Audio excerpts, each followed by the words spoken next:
Okay.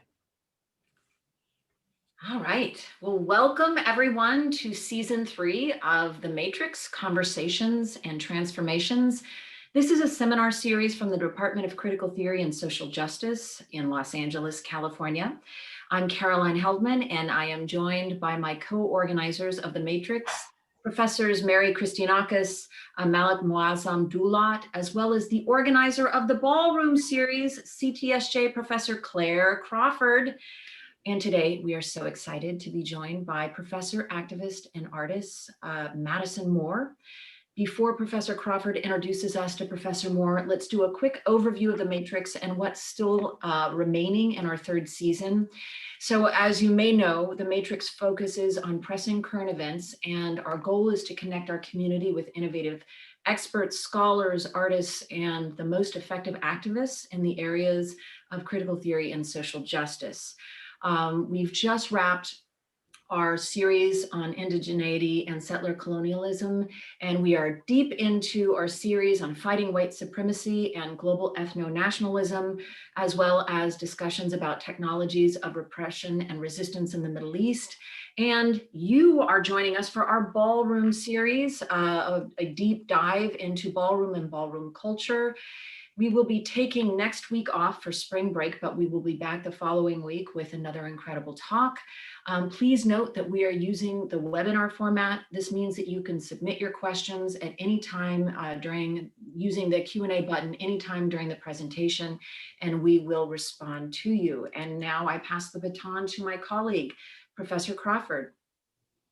Thank you, Professor Heldman. So now I'm going to introduce our esteemed guest. Madison Moore is an artist, scholar, DJ, and assistant professor of queer studies in the Department of Gender, Sexuality, and Women's Studies at Virginia Commonwealth University in Richmond, Virginia.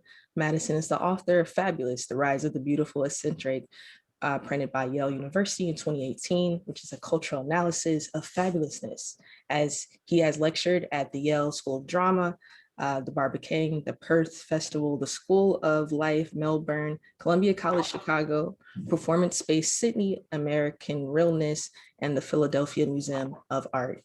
Madison is currently writing a book about the ephemeral traces, rave scenes, and queer of color undergrounds. So thank you, Madison, for being here with us today.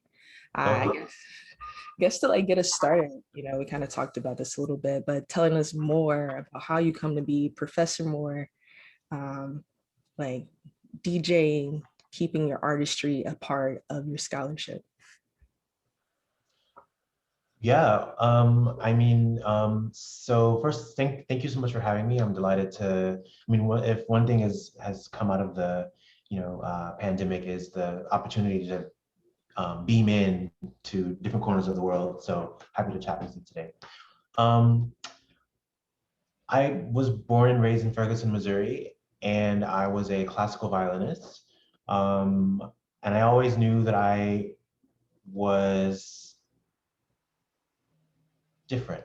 Not only different in terms of my queerness and gender, but also when I was growing up, I was inspired by people who I thought were like aliens, like Grace Jones or like Prince, Michael Jackson, these like really extravagant Black queer people who I sort of looked up to as, a kind of blueprint for how to be in the how to be in the world, how to be in your body. And I think that I was always a dreamer. I think that, one thing that may surprise you is that, in fact, I sit in this chair now as a professor, but I was actually a really poor student in school. I was like, and I mean poor, like I was making Fs. And this is because I wasn't trying at all. I was depressed. I was closeted queer teenager in suburban St. Louis. And I guess looking for a way out. And so my high school had this, well, I guess let me back up. I think I realized that at a certain moment, if I wanted to kind of make it, or if I wanted to get out of St. Louis, as it were, I'd have to go to college. I'd have to go to university. I realized that school would be the way out. And my high school had this big room where, this will date me a bit, but there were these like file drawers where there were like, what do you call these things? Folders, yeah, with tabs, you know, like, and they were like in this really big, like long room wide kind of system. And it was alphabetized by state. And I started getting obsessed with going through here and finding view books for colleges. I'm sure now they're digital, right? But there were these books that like had pictures of people and like majors you could choose and like all these amazing things. And I was like, I want to do that. And so I had conversations with my guidance counselor about, I want to go to college. And she's like, well, I don't think that you have the grades for that. I was like, well, what can I do to get my grades up? And I wanted to take some honors classes, and she told me that my grades were not, that I wasn't qualified to take honors classes, because my grades were so, and they were low. But I just was looking for her to give me a chance. I took my first honors class, which was Western Civ, which I now realize was a problematic class. But at the time, it was like a really rigorous kind of course, and I aced it. And I was like, see, if you just give me a chance, I can do it. And so then I made straight A's. I mean, it's quite a 180 to go from like D's and F's to like all A's in honors classes, which then got me to the University of Michigan, where I majored in French literature there, and got even more support from faculty who saw something in me that I didn't even see. And I got interested in research, and I did a summer program at Yale, which is meant for like underrepresented students to kind of get a taste of research. So I did that 8-week program, and I was like, oh my God, I love this. And then I applied to the PhD program and in American Studies at Yale, and then I got in and I went there. And it's been a journey since then. I think that, it's been a big learning process. And this is why I'm so passionate about trying to help other Black, queer, and Black and brown, queer and trans people to like push through, because I lived the struggle. I know what it's like. It's still a struggle. It's not like it's like amazing right now anyway, even before COVID, right? It's always a struggle. But yeah, that's sort of like a little teaser of how I got here. I think it's an important piece to know. I think people see sort of like what might be perceived as like success, and only see that without seeing also the failures, and also the like heartaches that went into that. So I think it's important to know that Miss Madison was an F student. Thank you. I think like connecting to that, we titled today's podcast Black Queer Dreaming. So what does that mean to you, Black Queer? You kind of mentioned it a little bit, yeah. Yeah, I mean, I think that it's really about, I think about, the Black feminist critic Sadia Hartman, who talks about refusal as a way of rejecting structures that are oppressing you. And so I think for me, when I think about Black queer dreaming, it is a practice of refusal. I'm trying to think about how can I use art? How can I use fashion? How can I use music? How can we use community to create space and build another place?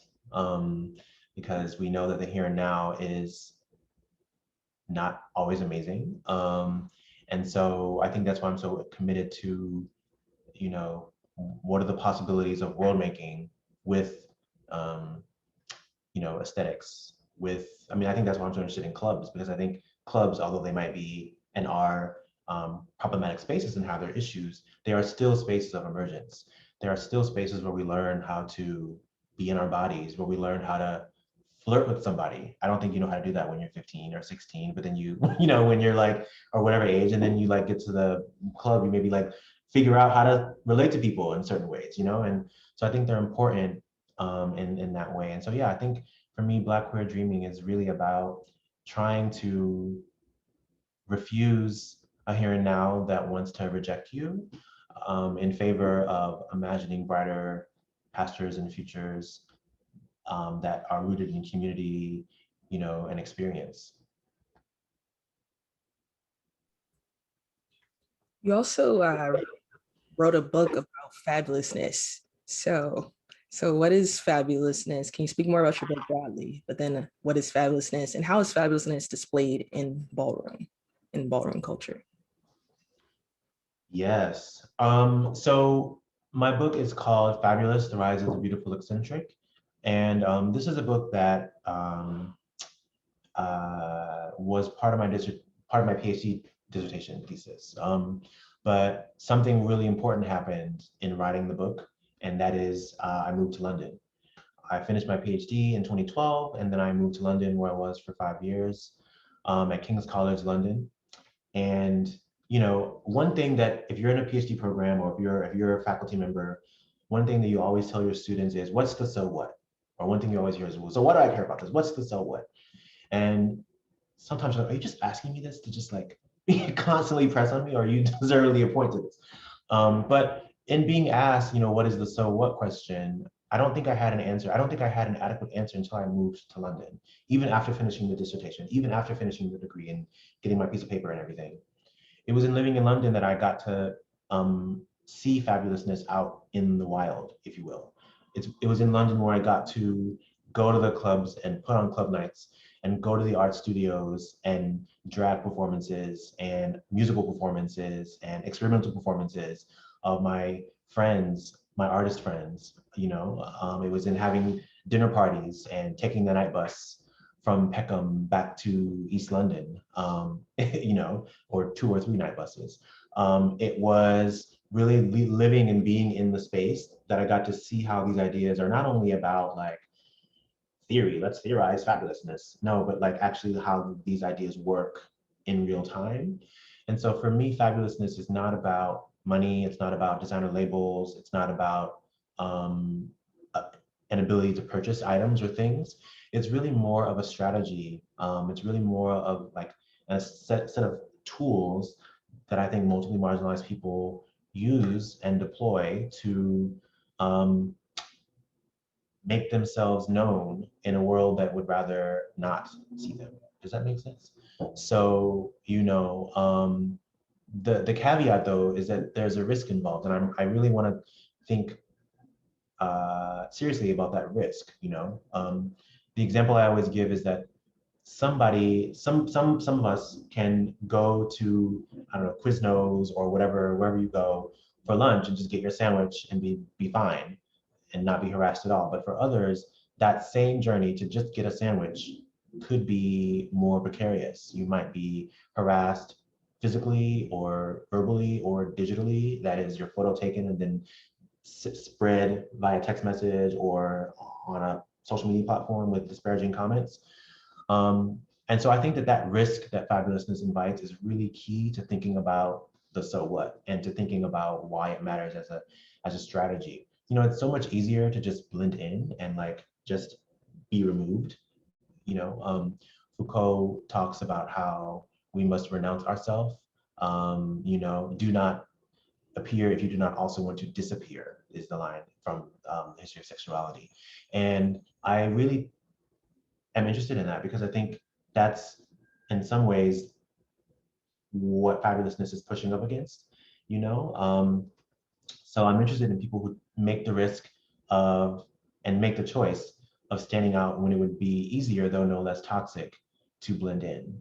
And so, fabulousness takes place in social space. It takes place at the ball, and it takes place on the catwalk, and it takes place at the nightclub, but it also takes place at the grocery store. I mean, sometimes if I'm like getting my oranges and somebody's in a fab look, I'm like, okay, yes, like it's a Tuesday, I love it, and it's just a Tuesday at the grocery store, And so I think all those moments of joy, all those moments of sort of vibration, I've even started to think about fabulousness as a kind of Black queer frequency, a kind of vibrational tactic that is less about representation or here's a there's more of us, so we have rights now, but more like how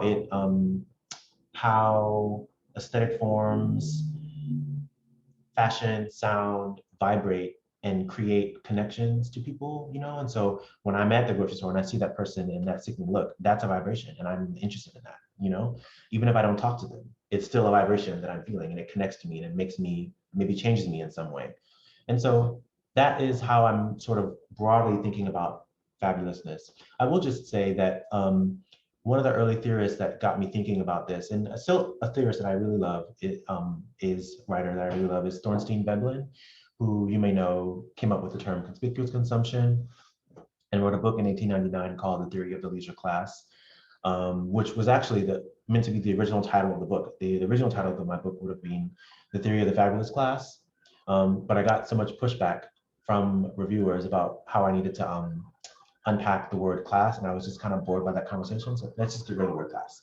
I know the word class has like sort of connotations of, I'm just trying to talk, like I'm bored, just ditch it. So we changed the title to, which I think is a better title actually, right? I think it's a better title than that.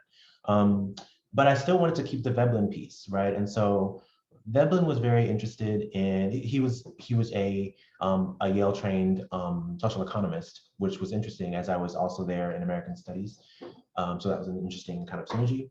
Working class Norwegian immigrant who hated rich people, basically. He hated them, and wrote The Theory of the Leisure Class as a kind of satirical, although dead serious study of how people with means are wasteful. And it's kind of a treatise on capitalism and the kind of barbarism of capitalism and all of these things. That basically, the more you are able to show that you can pay for things, the more power you have. That's the kind of, to be quick with his thesis. But I was like, okay, but I grew up working class in like a Black neighborhood in Ferguson, Missouri, and we were still popping in our looks. They weren't expensive looks, but we were popping and we were still spectacular. Like, how does that connect to what what he's trying to theorize as like how wealthy people, like the Vanderbilts, like how those folks like build these houses, like, there's a synergy here in terms of like the conspicuousness and the kind of,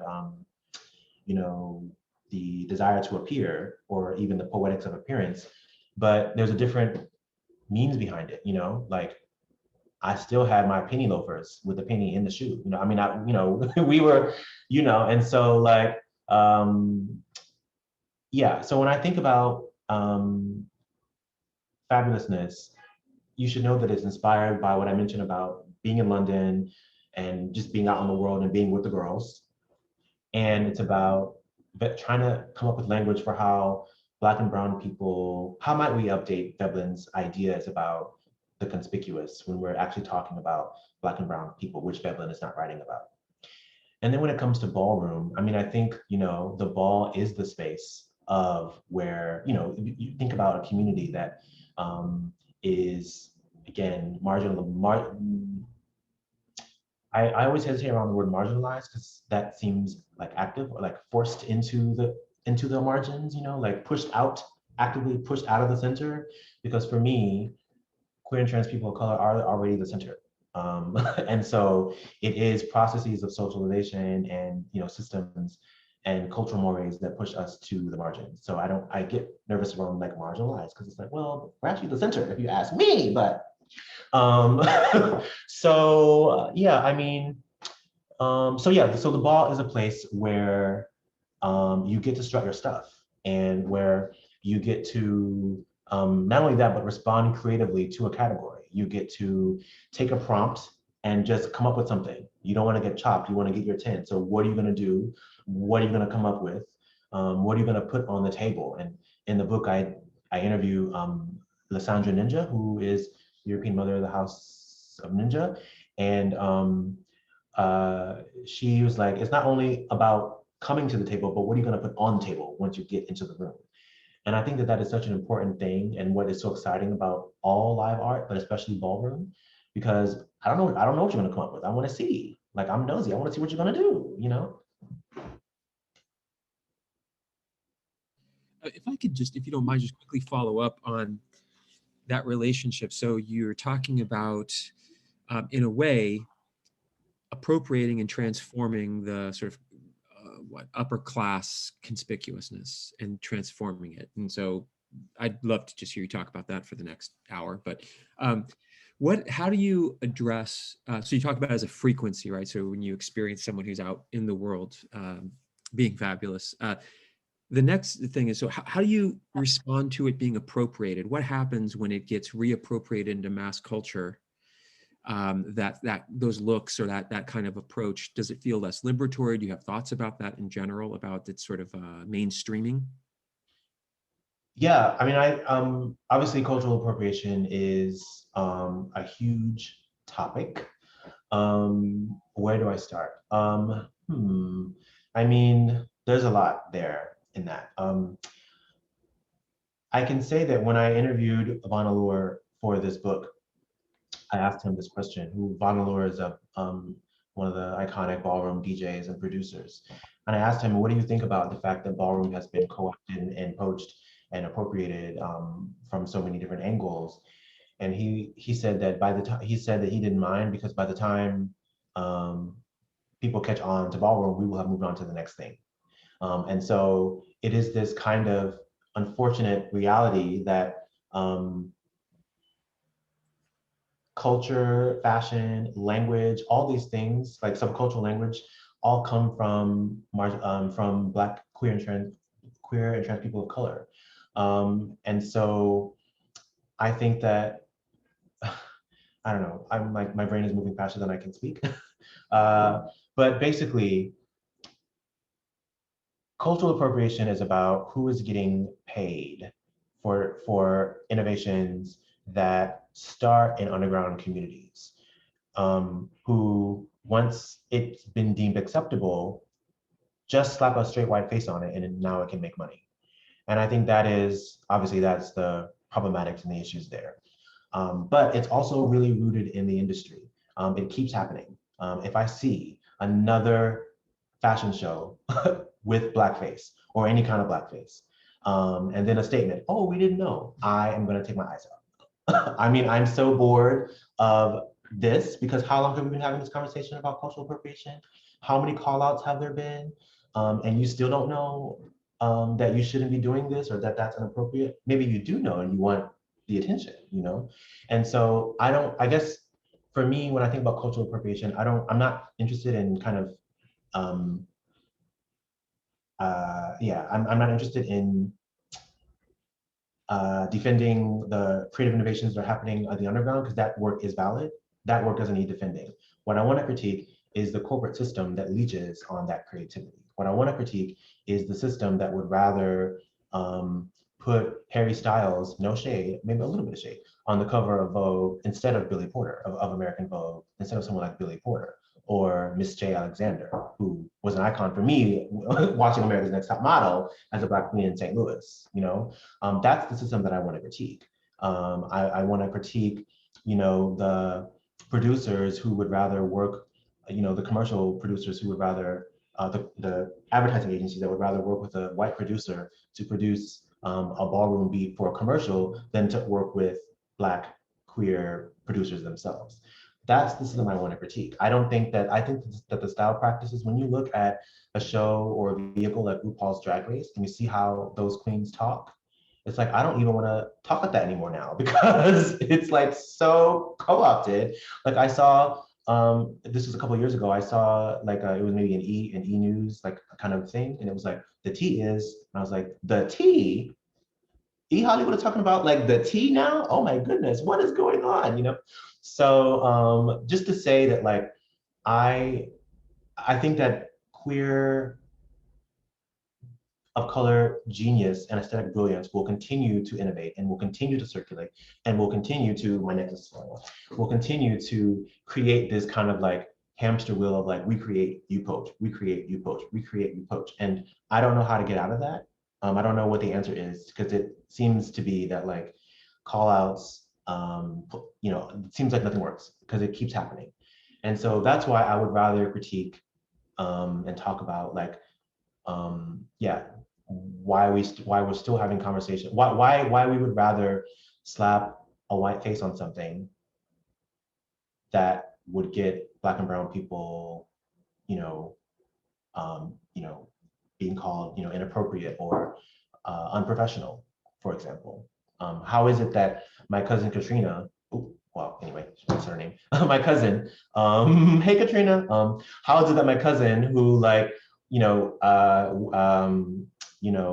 I'll never forget that we were in my apartment in Brooklyn, and she was taking her hair down one evening, taking her tracks out, and it's corn road underneath, and she opened up the braids, to wash it out. And I was like, girl, you should wear your hair like that. That's sickening. You should wear your hair natural like this. And like, she was so anxious and nervous. Like, no, I couldn't possibly wear my hair like this. How is that like a problem? She was told in the office that her hair was inappropriate, but yet Kim Kardashian can wear cornrows and she's fully in fashion. How is that possible? What is, help me understand, So that's a long diatribe there, and maybe not quite so elegant, but I have a lot to say about cultural appropriation, and I feel like it's a conversation that needs a lot of attention.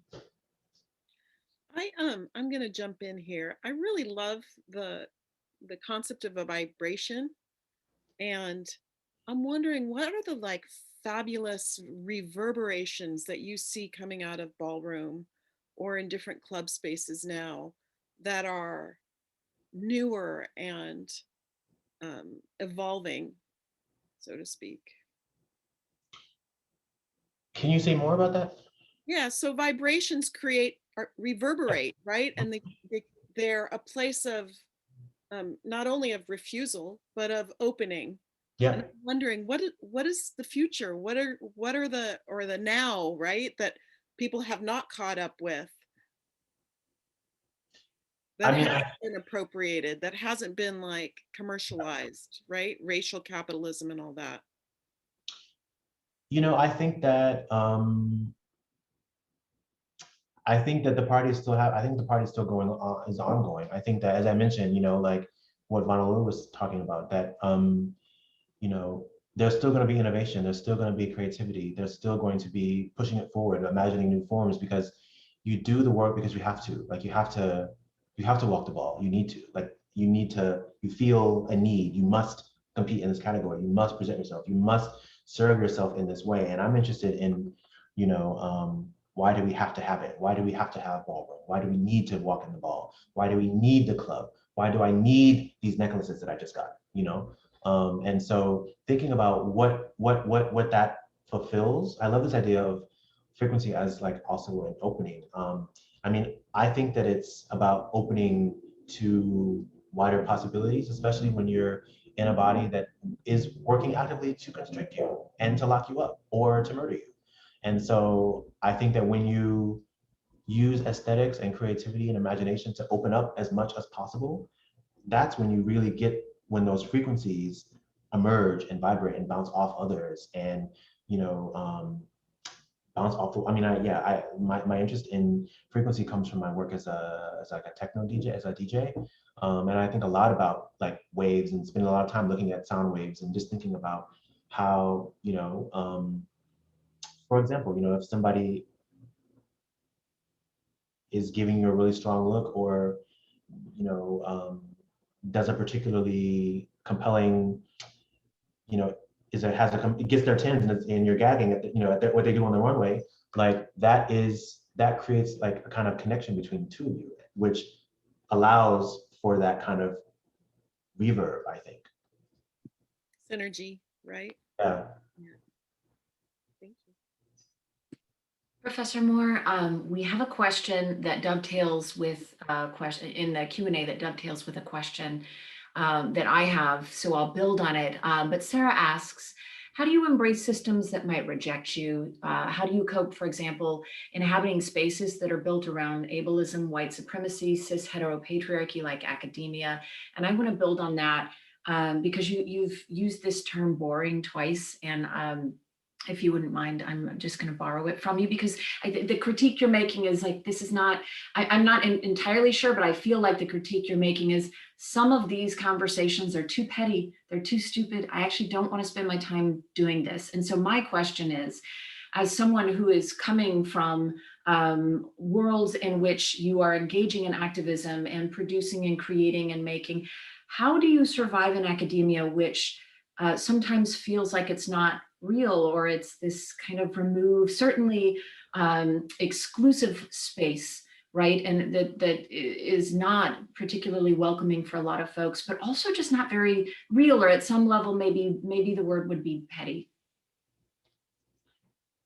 That's a really interesting question. it's a challenge. You know, I will say that like I almost gave up on seeking a tenure track job after a while because just, you know, I mean, for everybody, it's tough to kind of, I mean, it's tough for folks on the market. But I thought that, you know, maybe I don't belong in this space. Maybe there's something about what I'm doing that isn't resonating with certain people. I've always been, my grandmother would tell you that I'm hard-headed and I do it my way and I'm gonna do what I'm gonna do. And that has been both a blessing and a curse, you know?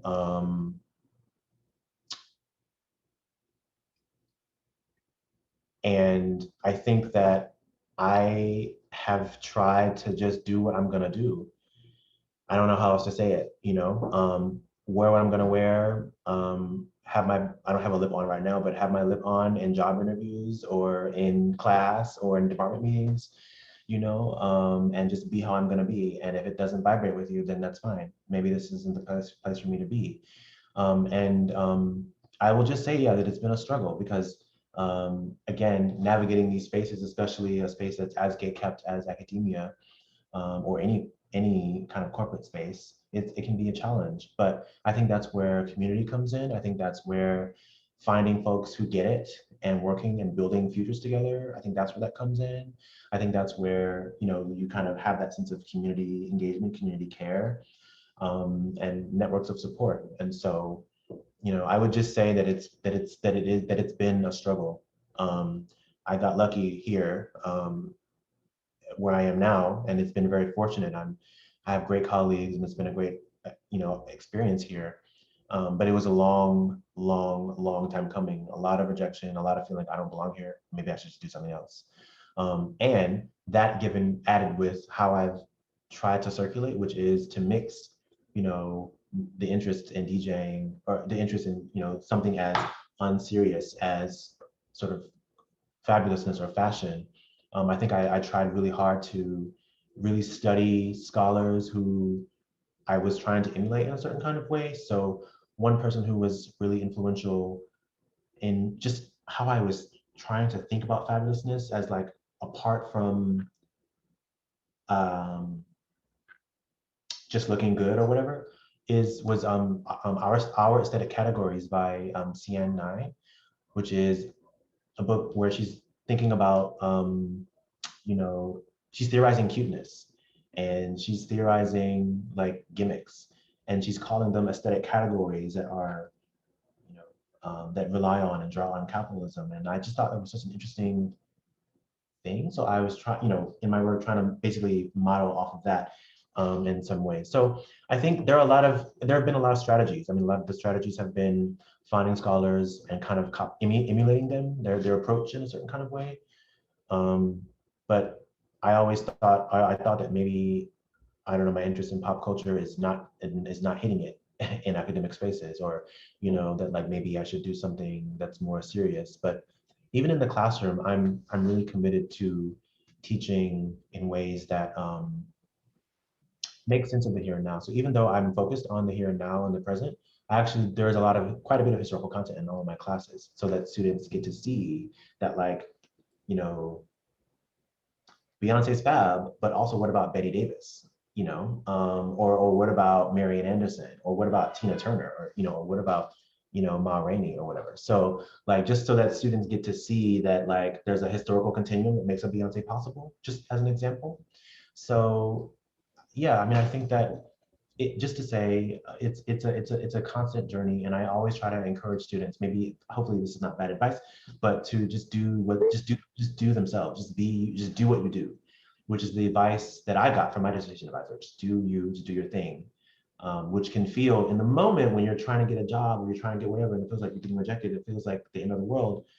But I can tell you that I've made it into this blue and pink vortex today by being hard-headed.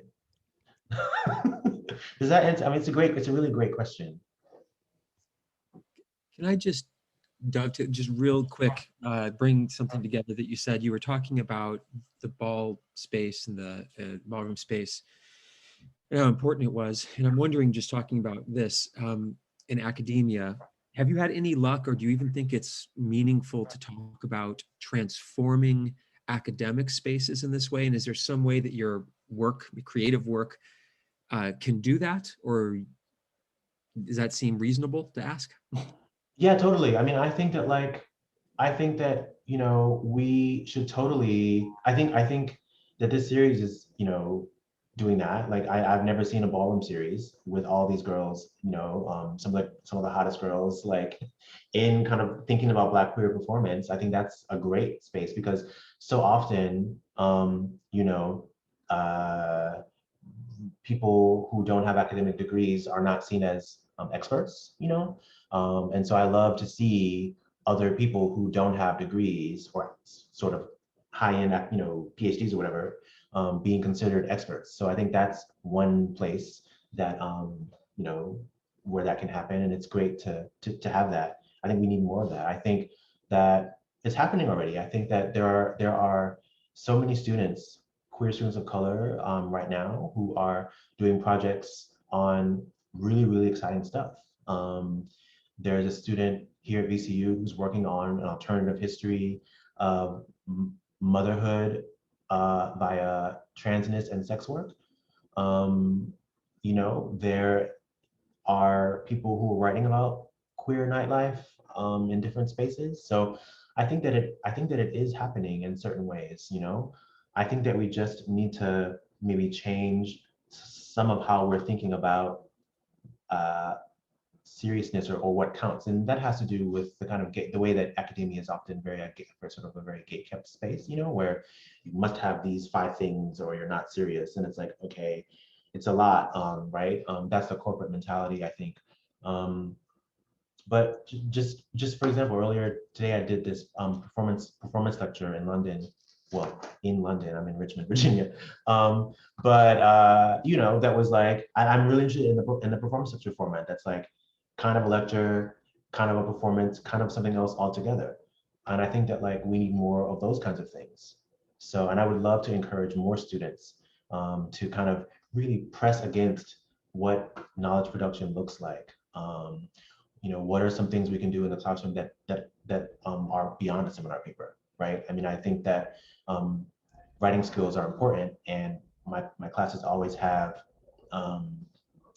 writing assignments, even as they have creative assignments as well, right? So I want you to be able to play and create something amazing, but then tell me about it, like theorize it and tell me about it, and use the readings in class to talk about how you've imagined this thing, right?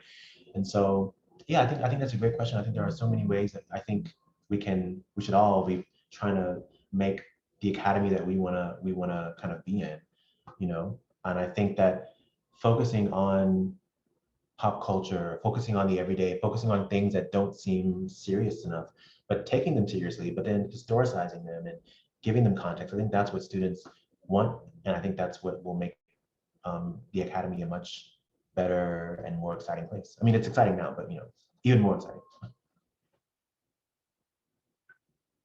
We have a couple of questions Yeah. that are related to this. If you want to take a look at them, do you want me to read them? Can you see them? Yeah, where I don't know. Okay, Where I got you. So, okay. So we have a student who is working on this idea of heterotopia, I think would be the right word for it. Yes. Right. So this is the question. What are your thoughts on spaces such as ballroom and clubs acting as utopian or unreal spaces in the sense of not abiding normative or Western aspects of time? Just you know, every time I get this question from the student, my mind bends. Also, how do you view ballroom and clubs acting as several spaces and identities coming together in one to create a community? So however you want to address those. Yeah, I mean, I think that, so, you know, ballroom, like any even like, you know, like the club is not an ideal space. There are problematics in ballroom, absolutely. You know, you can talk about you know, we can talk about certain ways that trans women are put to the side, for example, in like the Vogue Femme category, which they created. But which frequently represents cis gay men.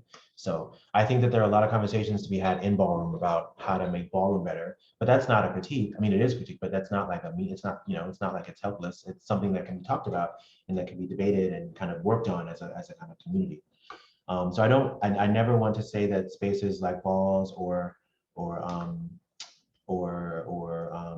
the club are these automatic utopias. I think they have what Jill Dolan talks about as utopian visions, which is that, or utopian performatives, which is that they allow us to, for a moment, feel uplifted and transformed and energized. And I think that is what they do. So yeah, and I think with regards to time, I mean, look, when the ball says it's starting at 10, it's starting at 4 in the morning. And so like I think that it's an interesting question to think about. I'm really interested in thinking about notions of time and how not only time, but like the connection between time and pleasure and sort of like a work ethic. One thing that I notice in working on sort of nightlife spaces and stuff is that in the US context, we have such a focus on labor and being productive that I didn't really find so much when I was overseas. So for example, I've produced events, and the events that I produce in London, nobody ever left because they had to like go to school tomorrow, or they had to go to work, or they had to do something productive. People stayed till the thing closed, and they just dealt with what they had to do the next day. I mean, maybe not everybody, maybe some people left, but you know what I'm trying to say. Like most people, or a lot of people, stayed, even if they had whatever else on in a couple hours time. Whereas when I moved back to the US in 2018 and I put on events, people would leave at like 11 p.m. Oh, I've got class in the morning. Like, okay. And I'm not being flippant there. It's a real question about how people see the connection between productivity, leisure, and time. And I think that, the fact that balls start later and take a long time, I think the fact that like it takes time to put together an outfit, to get into your look, that all the girls are backstage getting into their stuff. And, if you don't get on stage in time, you might be chopped from the cat, you might be chopped even without coming on stage. So I think that the question of time and like productivity and capitalism is really, really fascinating, especially when it comes to how queer and trans people of color experience, play with, and bend time. I hope that answers, Sarah, is it? I hope that answers your question. Yeah, it was Isabel. Isabel, okay. It also helps me answer Isabel's questions. I really appreciate that. So we have some more. Professor Crawford, do you want to lead forward, or do we want to take one more question? Yeah, no, I think we should take this question. What are your thoughts about the loss of sacred spaces, from Eric, and thinking about the pandemic? So Eric says, especially now during the pandemic, a result is that many queer clubs, bars, gay-friendly spaces that are crucial for identity development and creating community have been disappearing for years now even more so. Like I think about the return to normal and where I would go with my friends to be in community. There's a serious loss of these sacred spaces, unfortunately. Hi, Eric. That's a great question. I feel you. I miss clubs a lot, bars a lot. And I'm not, I mean, I love dancing to music, good music on a powerful sound system, which I cannot do even with my monitors here. It's not the same thing as being surrounded by music, by the sound. So I feel you. I think that this is a really interesting topic because gay bars, and well, first of all, you should know that there are only 16 remaining lesbian bars in the United States. That is 16. And a group in Brooklyn called the Lesbian Bar Project are working to kind of advocate for those 16 remaining spaces. So for anyone who's interested, they're called the Lesbian Bar Project, and they're based in Brooklyn. And I think that bars, gay bars, and clubs were closing for a number of reasons, even before the pandemic. First, people say that it's the apps, you know, and I don't know if that's totally true, because for as long as there have been, I mean, gay sort of like sociality has always been mediated. I mean, think about classified ads in the back of newspapers, like alt weeklies, for example, you know, those 1-800 numbers, or like, you know, those little bits where people would put personal ads, or think about Craigslist, which was before the apps, where people were still trying to sort of, you know, connect and cruise, if you will. And so I don't know that like the apps alone are enough of a cause for the closure of spaces. The next reason people give for the closure of spaces is gentrification and the increased financialization of the urban environment, which is, you know, that, well, who knows what will happen after COVID with work from home, right? Which I think is here to stay, work from home, that is, not COVID. You know, I think that with the increased financialization of the urban environment, if you are a queer promoter and you want to put on even a drag night, or you want to put on anything, it costs $1 million to even just do it, you know? So that makes it impossible. So for sure, gentrification has played a major role in the closure of spaces. But I want to add another thing, and I think that thing is that for far too long, these spaces have centered and even catered to white gay men. And I think that at a certain point, queer women and queer and trans people of color kind of got fed up with it and started creating their parties elsewhere, which is to say, in illegal spaces, in basements, in homes, in spaces off the radar that you don't know about. So it's not to say that queer color nightlife isn't thriving. It's just not thriving maybe like in the center white gay male dominated district. And so I think that's an important thing to add and to think about there. Because there is a lot of, well, before COVID, there was a lot of vitality around sort of like more underground parties and spaces that didn't take place in the central, if you will, gay districts. With COVID, what I think is so fascinating, and you know, is how quickly live art and live experience moved to online. You know, not only work and school, but everything, right? So performances, theater shows. I did a talk back for a brilliant theater production called Circle Jerk. You might be able to find it on, I think the website still exists, you can find it. But it's a play that's literally made for this Zoom moment. I mean, it's like, it's crazy. It's how they did this. And so Nightlife, I think I probably got my first Zoom party invite like a week after or 2 weeks after, like, or into the official lockdown. And it was so exciting. I'm gonna get like a camera, like a light, you know, and I'll dance with my friends on Zoom. And like, and so I think that how quickly people moved to Zoom tells you how important nightlife is as a space of community building. And it's the one thing people want to do right now is go to the club, go to the bar. That's what everybody wants to do, you know?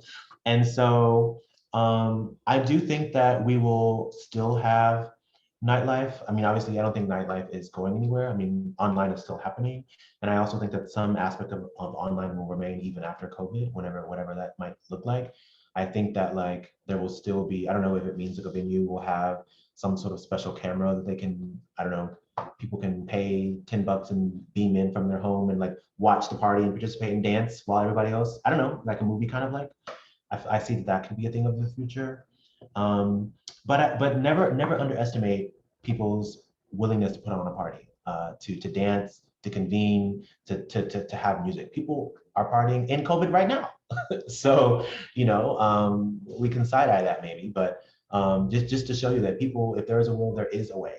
And so I don't think that somehow nightlife has reached its, you know, conclusion because of this pandemic.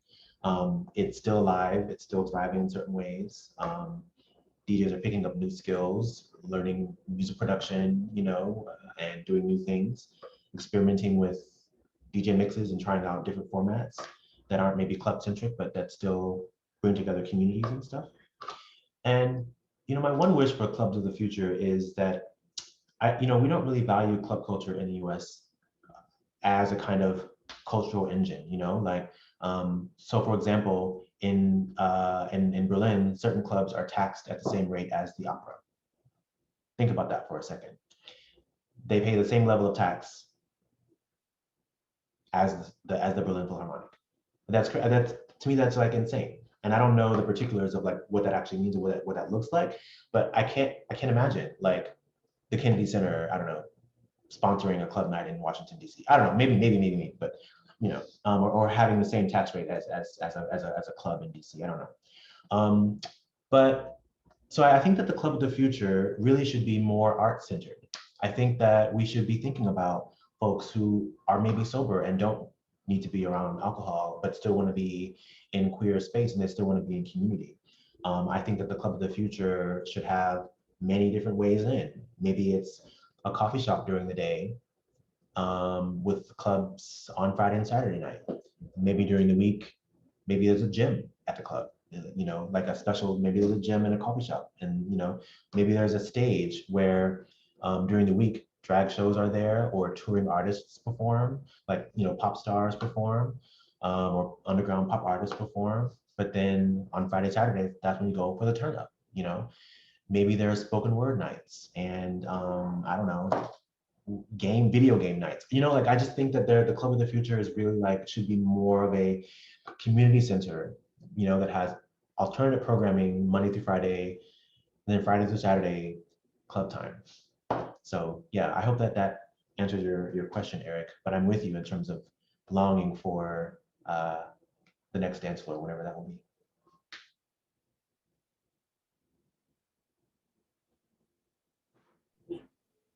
I don't know if we want to take this last question, and I'm not sure, Professor Moore, if you know a lot about queer immigrants in Ballroom, but queer immigrants and Ballroom.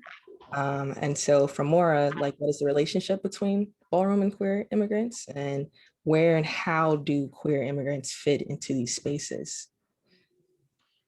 I think that this is a great question. I mean, you know, first of all, Ballroom is quite international. I mean, so Willie Ninja always said that he wanted to take voguing to the real Paris. Well, now it's in Paris and it's in, it's everywhere, you know, it's quite international. And so I think that that is one answer. I think the other answer is that, you know, I mean,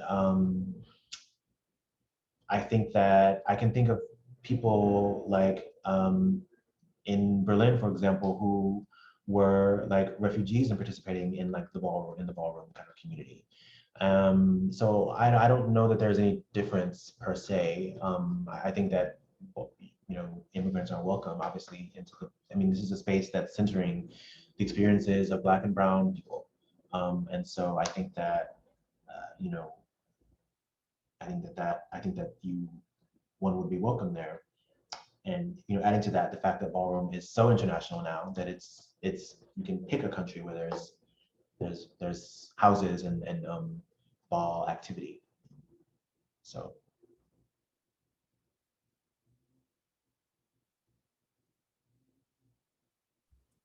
I guess last, just want you to be able to plug yourself and your new book coming up for sure. Oh, yes. Oh, child. Okay. My new book is, the title keeps changing, but the current title is, well, I think it'll be called A Manifesto for Queer Nightlife, something like that. And it's going to be kind of a mixture of memoir and gossip and speculation about queer dance floors and underground spaces. I want to think about time, and I want to think how people experience time, and I want to tease out more this idea of Black queer frequencies. And it's focused not so much on gay bars, but more on these itinerant spaces that some of them not legal, you know, these kind of rave spaces. And yeah, how communities are built kind of in motion. And I just wanted to say, I don't know if I apologize if something I said meant signaled that I thought that the questions were like insignificant. That's I hope I didn't convey that. No. Maybe I misheard the question about what was the word? It was petty. I think that was the question about petty, like petty academia. Oh no, I was asking about the pettiness of the academy. Definitely. Oh. No. I was like, oh no, I hope that they don't think I think this is petty. Oh God. I was like freaking out. No. Yeah, academia, definitely petty. But I mean, we can say that the academy, but I always want to encourage multiply marginalized folks to like get those advanced degrees, because it's not going to change if y'all don't come in here. So y'all got to come on in here. Y'all got to come on in, And yeah, thank you so much for this, for creating the space for this conversation, for myself, but for also for all the other girls, especially those, who expanding, who gets to be considered an expert. Great. Thank you, Professor Moore, for being with us today for this great hour. Definitely a great conversation.